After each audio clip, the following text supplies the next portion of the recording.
Yo, good morning mga sir. Pasok sa work. Bagyong bagyo. Bahang-baha na sa mga part ng Metro Manila. Buti dito sa Taguig medyo mataas yung lugar. Ewan ko lang dun sa ano. Nakita ko kahapon yung ilalim ng Magallanes, hindi nadaanan ko. Grabeng baha dun.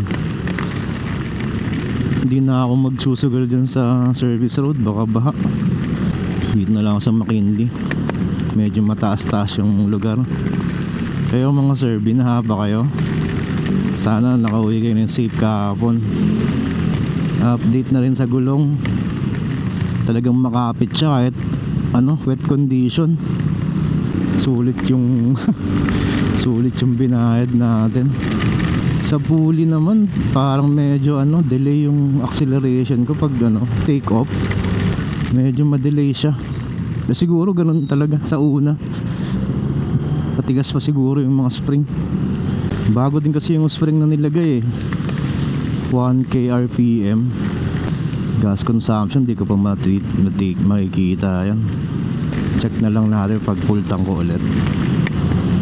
Yo, baha. Metro Manila lubog na sa baha, lalo na yung bandang top. Advice sa akin ng mekaniko para daw makuha ko yung full potential ng CVT, magpalit daw ako ng aftermarket na pipe. Ayoko naman, hindi ko trip yung maingay. Although may additional torque naman talaga pag pag naka pipe ka. Kaya ayoko, maingay masyado, bulahaw.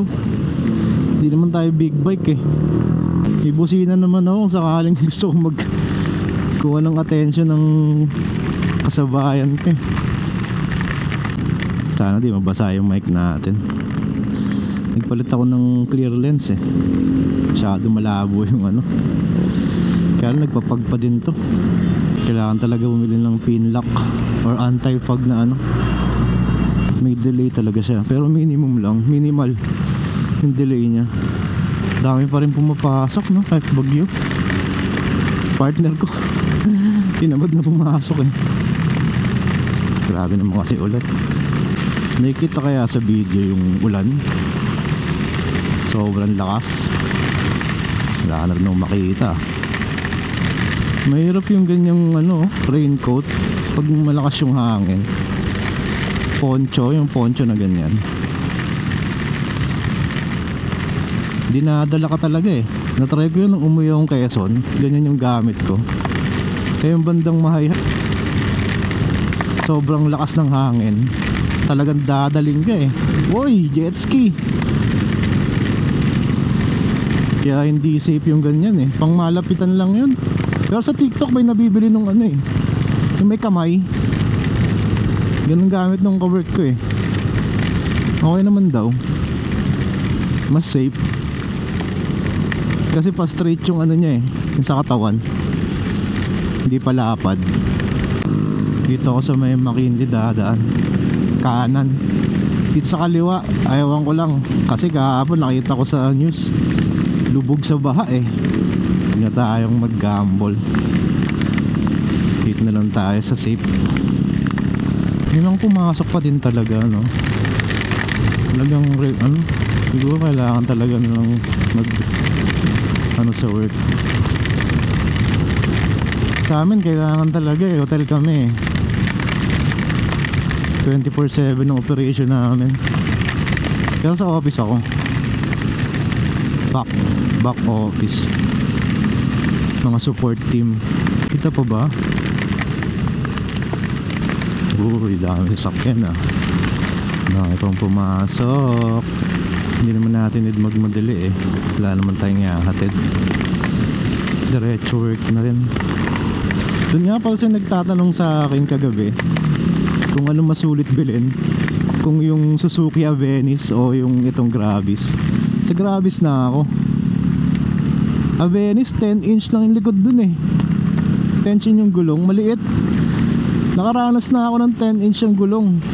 Ramdam na ramdam yung tagtag. Saka ang bilis mapudpud ng gulong. Kasi nga maliit lang siya. So yung ikot niya mas madami. Ewan ko lang based sa mga naka-Abenis. Pero based sa akin yung naka 10-inch akong gulong, mabilis talaga siya mapudpud sa likod. Lalo na pag mabigat yung yung load mo. Masulit pa rin talaga ang Gravis. Sa presyo pa lang niya ngayon 84. Dati nga 94 eh. Uy, baha. 84,000 na lang oh. Kahit ganung presyo ngayon, tapos click, nako, wala na. Ay, kawawa naman si Doggy. Uy, Dog! Kung yung time na yon, yung may pinagpipilian ako, kung Click, Bergman EX o Gravis B2, wala na. Gravis na talaga kung ganung presyo, 84,000. Sobrang sulit na yun. Hindi na ako mamimili nun. Looks pa lang, panalo ka na eh. Pero hindi naman ako gain sa mga ibang brand. Ang ganda pa rin yung mga yan. Pero syempre, depende pa rin sa preference mo. Yung sinasabi nilang Gravis B3 ngayon, parang kulay lang naman yung pinagkaiba sa B2 eh. Ang B1 ang pinakaiba, mas bulky tingnan. Pero kung lumabas na ng Giorno, nako, putik. Konti na lang difference sa 94. Baka ayun ang kinuha ko.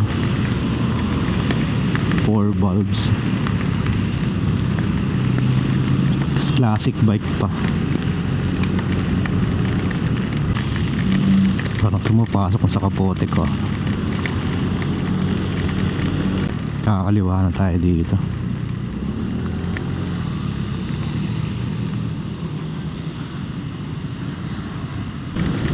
Luwag. Ang luwag ngayon din sa Makati. Naman hindi na pumasok. Konti lang pumasok siguro.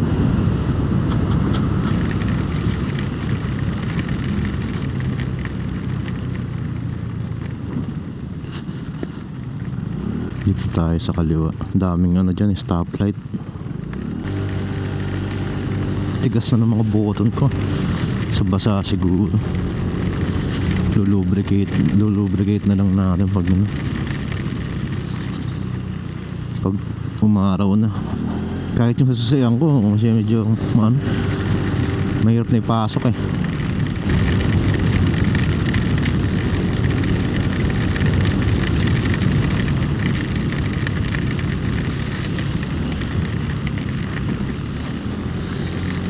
Mukhang ako lang papasok.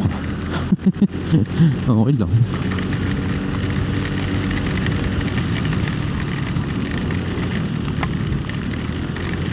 Sige mga sir, salamat sa pagsama. Ride safe sa atin. Medyo madulas ang karsada. Ingat po ang lahat. Maraming salamat po. Bye bye.